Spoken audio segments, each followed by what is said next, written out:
அன்புள்ள ரிஷப ராசி அன்பர்களே வணக்கம். ரிஷப ராசியினருக்கு குரு ஜென்மகுரு, 2 செவ்வாய் வக்கிரம், 5 கேது, அடுத்து 9ஆம் இடத்தில் சூரியன் புதன். அந்த 9 சூரிய பகவான் கும்பராசியில் இணையப் போகிறார். அப்பொழுது 10ஆம் இடத்தில் சூரியன் சனி, லாபஸ்தானத்தில் ராகு சுக்கிரன் இருக்கின்றனர். சூரியன் சனி இந்த மாதம் முழுவதும் தொழில் ஸ்தானத்தில் சூரியனும் சனியும் சேர்க்கை பெறுகிறார்கள். உங்கள் ராசிக்கு 4ஆம் இடத்துக்கு அதிபதியான சூரியனும் 10ஆம் இடத்திற்கு அதிபதியான சனியும் இணைவதால் தொழிலில் நல்ல வளர்ச்சி ஏற்படும். இடமாற்றத்தை விரும்புவர்களுக்கு அது கைகூடும். வருங்காலம் பற்றிய பயம் அகலும்.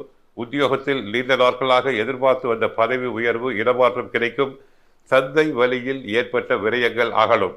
வாங்கிய இடத்தை விற்றுவிட்டோமே என்று கவலைப்பட்டவர்களுக்கு அதே போன்று நல்ல வீடு, இடம் வாங்கக்கூடிய அமைப்பு உண்டாகும். இருந்தாலும் சூரியனும் சனியும் அடுத்தடுத்து இருக்கும் ஸ்தலங்களுக்கு சென்று வழிபட்டு வருவது நல்லது. முடிந்தால், வசதி இருந்தால் தஞ்சாவூரில் உள்ள சூரிய நயினார் கோயிலுக்கும் காரைக்கால் திருநாளுக்கும் சென்று வரலாம். முடியாதவர்கள் சென்னையில் இருப்பவர்கள் கிண்டி பட்ரோனில் உள்ள வியாஸ் ஹாஸ்பிட்டல் எதிரில் உள்ள சூரியன் கோயிலுக்கு சென்று வழிபடுங்கள். இல்லை, வியாசர்பாடியில் உள்ள ரவி ஈஸ்வர் கோயிலை உள்ள சூரியனை வழிபடுங்கள். சனிக்கு பல்லாவரம் அருகில் உள்ள பொலிச்சனூரில் உள்ள அகஸ்தீஸ்வரர் கோயிலில் உள்ள சனி பகவானை வழிபடுங்கள். அடுத்து செவ்வாய் வக்கர நிவர்த்தி. மிதுன ராசியில் சஞ்சரிக்கும் செவ்வாய் மாசி 9ஆம் தேதி வக்கர நிவர்த்தி ஆகிறார். தற்சமயம் செவ்வாய் பகவான் வக்கர நிவர்த்தி அடைவது சுபகாரிய தலங்கள்கள் அனைத்தும் விலகும். மங்கள காரியங்கள் நடைபெறும். சுபமங்கலம் உண்டாகும். பெண்களுக்கு மனதிற்கு பிடித்த வரன் அமையும். வேலை சம்பந்தமாக மேல் படிப்புக்காக எடுத்த முயற்சிகளில் வெற்றி கிடைக்கும். வீட்டுக்கு தேவையான அத்தியாவசிய பொருட்கள் மட்டுமில்லாமல் ஆடம்பர பொருட்களை வாங்கும் யோகம் உண்டு. மாசி 14ஆம் தேதி மீனராசிக்கு செல்லும் புதன் அங்கு நீச்சம் அடைகிறார். அவர் நீச்சம் அடைவது நல்லதல்ல. ஏனென்றால் தங்களுக்கு 2ஆம் இடமாகிய தன, குடும்ப, வாக்கு ஸ்தானத்திற்கும் 5ஆம் இடத்திற்கும் பஞ்சம ஸ்தானத்திற்கும் பூர்வ புண்ணிய ஸ்தானத்திற்கும் உரியவர். வலிமை இழக்கும் போது பழைய பிரச்சனைகள் மீண்டும் தலை தூக்கலாம். ஒருவரை ஒருவர் புரிந்து கொண்டு செயல்பட வேண்டிய நேரம் இது. பண பற்றாக்குறை ஏற்பட்டாலும் கடைசி நேரத்தில் காரியம் கைகூடி வரும்.